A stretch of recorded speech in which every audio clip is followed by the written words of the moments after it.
கொண்ட சொத்து சகம் வேண்டாம், பட்டங்களை வாங்கி தரும் பதவியும் வேண்டாம், மாலைகள் இட வேண்டாம், தங்க மகுடமும் தர வேண்டாம், தமிழ் தாய்நாடு தந்த அன்பு போதுமே. என் ஒரு துளி வியர்வைக்கு ஒரு பவுன் தங்க காசு கொடுத்தது தமிழ் அல்லவா? உங்கள் ஒரு துளி வியர்வைக்கு ஒரு பவுன் தங்க காசு அல்ல, பல லட்சம் தங்க காசுகளை அள்ளி கொடுத்தார்கள் தமிழ் மக்கள். இன்று வெள்ளத்தால் தத்தளிக்கும் தமிழர்களுக்கு ஒரு பவுன் வேண்டாம், ஒரு வாய் உணவு கொடுத்தீர்களா? என் உடல் பொருள் ஆவியை தமிழுக்கும் தமிழக்கும் கொடுப்பது முறையல்லவா? இதுபோல் பாடல்களை அமைத்து தமிழர்கள் வருமானத்தை பெற்று தன்னை வளப்படுத்திக் கொண்டவர். 10,000 ரூபாய் பணம் எங்க இல்லையா? அப்ப பணம் வரட்டும், முகூர்த்தம் அப்புறம் வச்சுக்கலாம். இந்தாங்க பணம். மூர்த்தி மாணிக்கண்ண கொடுத்து அனுப்பினாரு. ஆட்டோக்காரனுக்கு ஒருத்தனுக்கு கஷ்டம்னா நம்ம எல்லாருக்கும் கஷ்டம்னு சொல்லி மாணிக்கண்ண இதை கொடுத்து அனுப்பினாரு. ஐயா பயப்படுறதுக்கு ஒண்ணு இல்லம்மா. நான் சொன்ன மாதிரி ஆபரேஷன் பண்ணிட்டா உங்க புருஷன் பழச்சுக்குவாரு.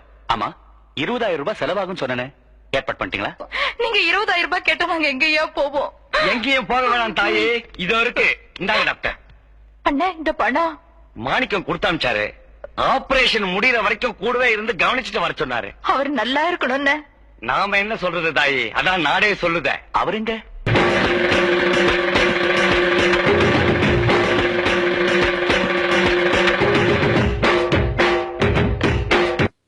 பல படங்களில் உங்கள் சொத்துக்களை எல்லாம் ஏழை எளிய மக்களுக்கு கொடுப்பது போல் நடித்தீர்களே. இன்றுதான் எங்களுக்கு தெரிகிறது, சிறந்த நடிகர் நீங்கள்தான் என்று.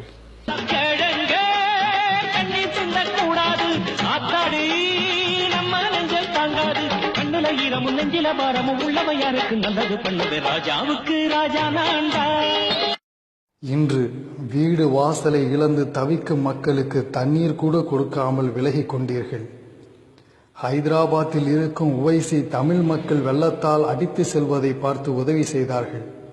தமிழ்நாட்டு தலைநகரில் இருக்கும் நீங்கள் தலைமறைவாகிவிட்டீர்கள்.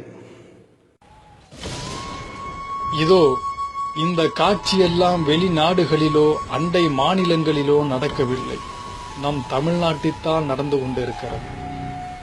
ஒவ்வொரு படத்திலும் கோடிக்கணக்கில் சம்பளம் வாங்கும் இவர்கள் வசிக்கும் சென்னையில்தான் இந்த பேரிழப்பு நிகழ்ந்தது. ஒவ்வொரு படத்திலும் மக்களுக்கு நல்லது செய்வது போல் தன்னை காட்டி பலப்படுத்திக் கொண்டவர்கள் இவர்கள். இன்று மக்கள் வீடு வாசல் விளை நிலங்களை இழந்து வாகனங்கள் அடித்துச் செல்வதை கண்ணிருந்தும் இவர்கள் பார்க்கவில்லை. உண்ண உணவில்லாமல், உடுத்த உடையில்லாமல், இருக்க இடமில்லாமல் நடுத்தெருவில் தத்தளிக்கும் இந்த தாய்மார்களின் அழுகுரல்கள் இவர்கள் காதில் கேட்கவில்லை. அவ்வளவு ஏன், பாதிக்கப்பட்ட மக்களுக்கு ஆறுதலாய் ஒரு வார்த்தை கூட பேசவில்லை இவர்கள். இவர்கள்தான் உங்கள் தலைவர்களா? இவர்களுக்குத்தான் நீங்கள் ரசிகர்களா? சிந்தியுங்கள் நண்பர்களே. இவர்கள் படங்கள் வருகைக்கு கட் அவுட்டுகளும் பேனர்களும் வைத்து அதற்கு பால அபிஷேகம் செய்து பட்டாசுகள் வெடித்து உங்கள் பணத்தை கொட்டி கொடுத்து இந்த நடிகர்களை வாழ வைத்த தோழர்களே, கொஞ்சம் சிந்தித்து பாருங்கள். இவர்கள்தான் உங்கள் தலைவர்களா? இவர்களுக்குத்தான் நீங்கள் ரசிகர்களா? சிந்தியுங்கள் தோழர்களே.